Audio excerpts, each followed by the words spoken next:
Welcome, viewers. Once again, we are still on the episode 17. This is 17, a tutorial on the premise of episode 14, motion under gravity and dynamic mechanics.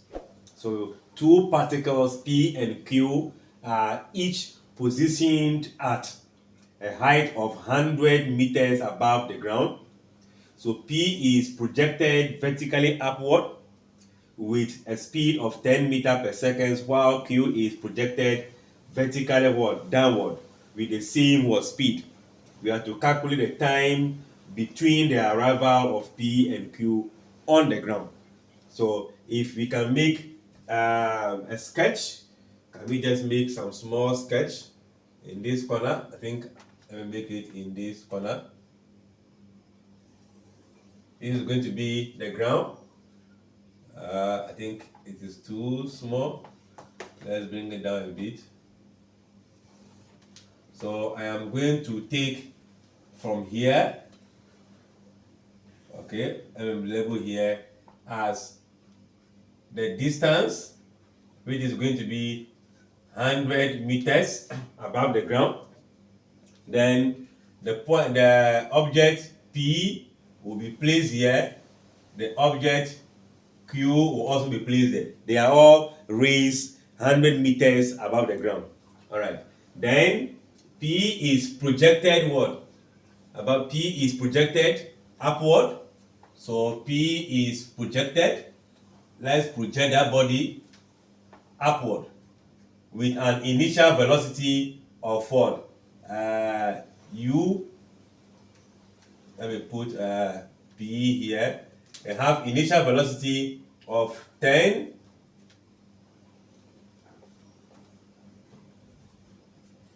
meter per second.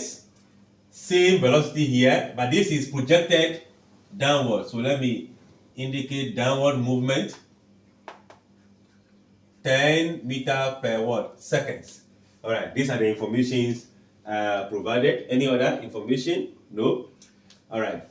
Now, if this is what we have, we need to know the time P will take to reach the maximum height, the time it will take to move all the way from that maximum height to the ground.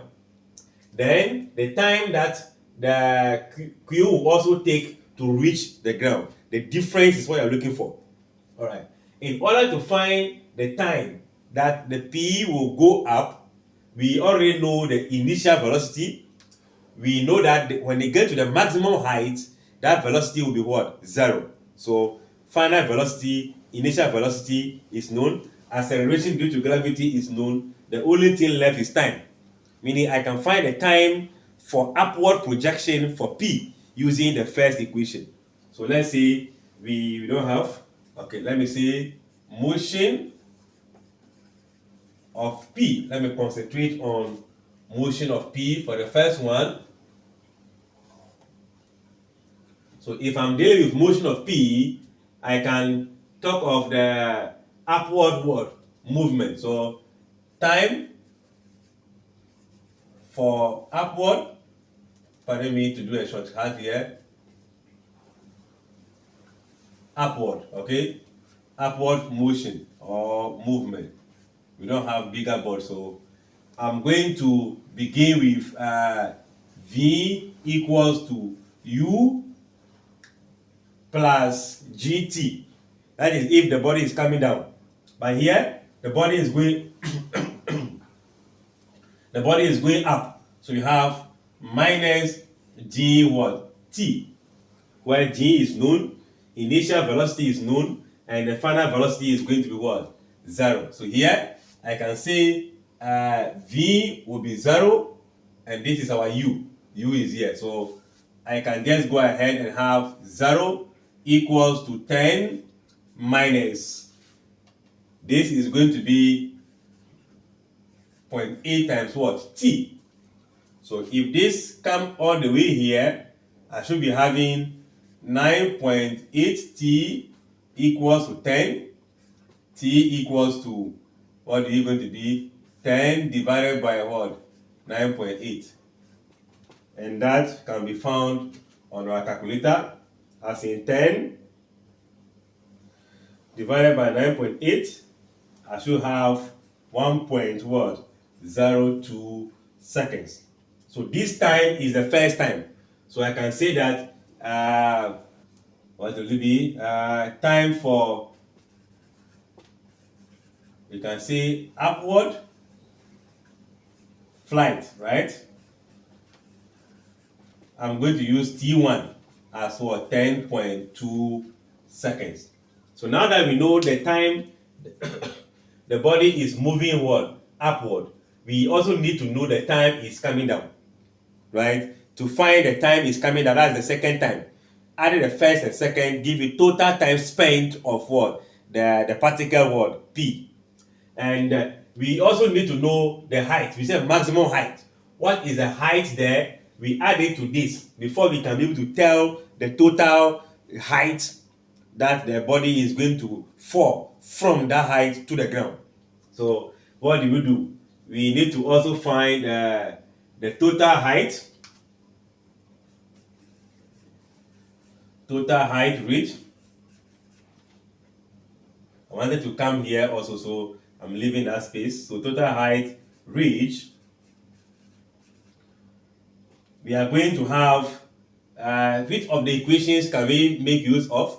If we take use of here, we can, if the body is here, it is not going to start there as an initial velocity, coming down as what? Final velocity. So if I want to make use of the final and initial, I can make use of the third equation. But here I know the time. What am I going to find? This is the time you have here. So from here, we are actually looking for total time reached all the way from where the P is, not from the ground. So I know the time taken from here to get to the maximum height. I also know the initial velocity, and the final velocity is also known. But in this case, let's use the second equation, which is going to be the height equals to ut. It is still moving upward against acceleration. So minus half gt what? Squared. Where in this case, our height we are looking for, initial velocity we know as 10, the time it takes we know, gravity we know. We can do substitution. Let's see if we buy our space here.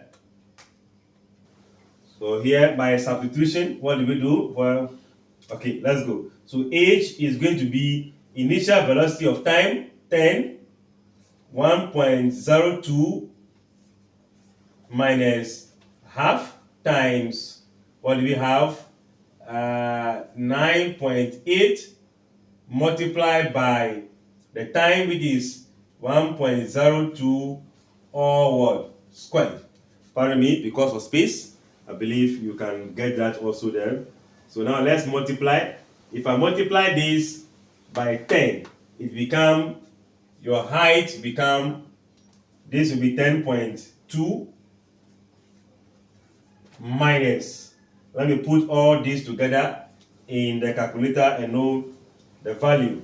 That will be 1.02 squared times 9.8 times 0.5, and that will be giving you 5.098 if I'm going in that direction. So let's perform that subtraction and see what that will give us.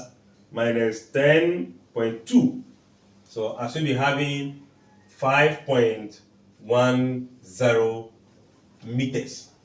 So the height, that the maximum height that the P will reach before it will begin to fall is going to be what? 5.10. Okay, so that is out of the way. So the next thing to do now is to look out for the time that the P will now move from the maximum height to the ground. You see that when it moves from the maximum height, it will not come and stop in the space. It will come down to the ground. So we need that maximum height in order to use it to find what? The time. We can still use this to find the time. Yeah, we can still use that to find the time. So what do we do? We're looking for the time, the downward flight. You have time for upward flight. To find the time for what? Downward flight. So time for downward flight, we are going to have our distance, distance as the height as 10. This is 100, sorry.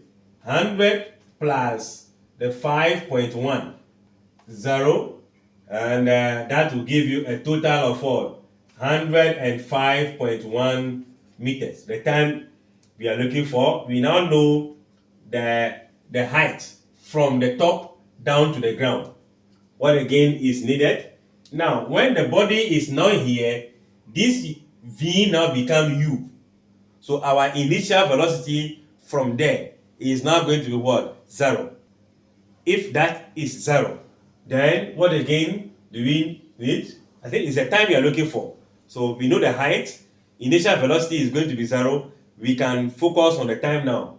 So let's see, initial velocity will be 0 meter per second, and your gravity will be equals to 9.8 meter per what? Seconds.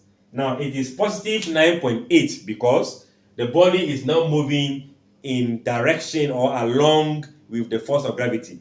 Downward movement has force of gravity to be what? Positive. Upward movement, negative. Hence the negative here. So we can only say that from the formula we are going to pick will be h equals to ut plus half gt what? Squared. So now when we substitute this information into this, we can easily find the unknown, which is going to be the time. So let's clear some part of it. Okay, I think all the informations are in the diagram. So we can clear here, take into account we are looking for time between the arrival of P and what? Q. So let's clear this and move on.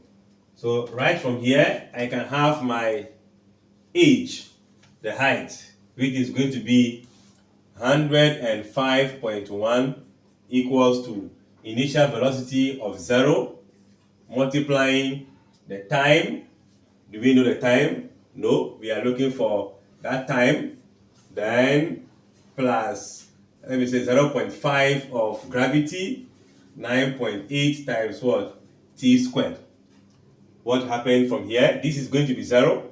So this divided by this, that become 105.1 equals to 0.5 times 9.8. That will be 4.9 t squared. So fast forward, your t squares will be 105.1 divided by what? 4.9. If you do that, 105.1 divided by 4.9, and that will be giving you 21.44. But remember, t must be equals to the root of 21.44, and that will be giving you 4.6 seconds. Therefore, so the time taken for P to move up and fall to the ground is going to be time 1 plus what? The second time, which also means that the first time we had was 1.02 plus 4.63, and that gives us a total time of what? Let me see, 1.02 plus 4.63, that will be 5.65 seconds. So the first part of the time is known. That is the time of flight for P from where it is up and come down is 5.65 seconds. So now we need to concentrate on the time that the Q will now fall down. The Q is not moving upward projection, just the downward projection. So let's check that and see what the value is going to be. Okay, so to consider motion of Q, we are going to look for time taken for P to fall to the ground, right? That's what we're looking for. And in this, we know the distance that is going to travel, 100 meters. We know the initial what? Velocity.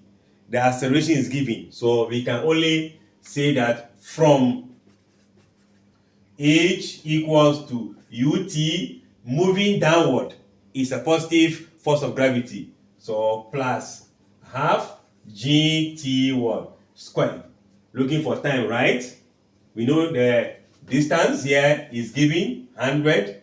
Time is unknown, initial is known. So this is going to be 100 equals to 10 times t plus half times 9.8 t squared. The moment the t is not removed and there's a t squared here, meaning we are dealing with what? Quadratic equation. So I'm going to rewrite this as 9.8 divided by 2 will give you 4.9. So I have 4.9 t squared plus 10t. This is 100 coming to the other side, minus 100 equals what? 0. And this might not be solved by factorization. So we can only go for the quadratic formula where our time t will be equals to, do I have to code the formula? We know minus b plus or minus the root of the discriminant, that is b squared minus 4ac divided by what? 2a. By substitution, the b is here. So minus 10 plus or minus the root of b squared minus 4a 4.9 c is going to be minus 100. So minus what? 100 divided by, what is it going to be? 2a 4.9. I'm going to focus on this because of I'm dealing with what? Lack of board, or I can clean this place. Okay, let's continue with that. Let's see. This negative will have effect on this to make it what? Positive. So I should be having negative 10 plus or minus the root of, if I multiply this by this, that will be 490. So let's go 4 times 4.9 times what? 100. That is going to be multiplied to have addition. So plus 100 times 100 is what?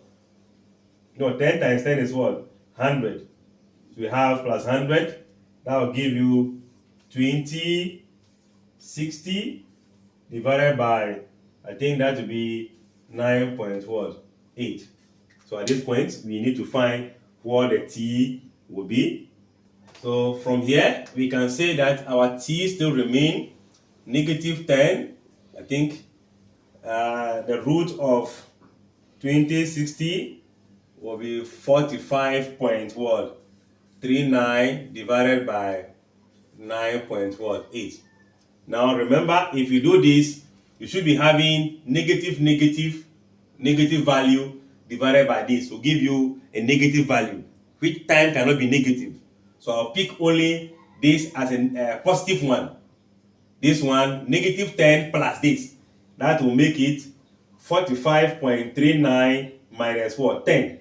That is 35.39 divided by 9.8 will give us 3.61 seconds. I'm picking the positive one because the negative will be ignored at all costs. All right, so now we are looking for, therefore, the time interval between particle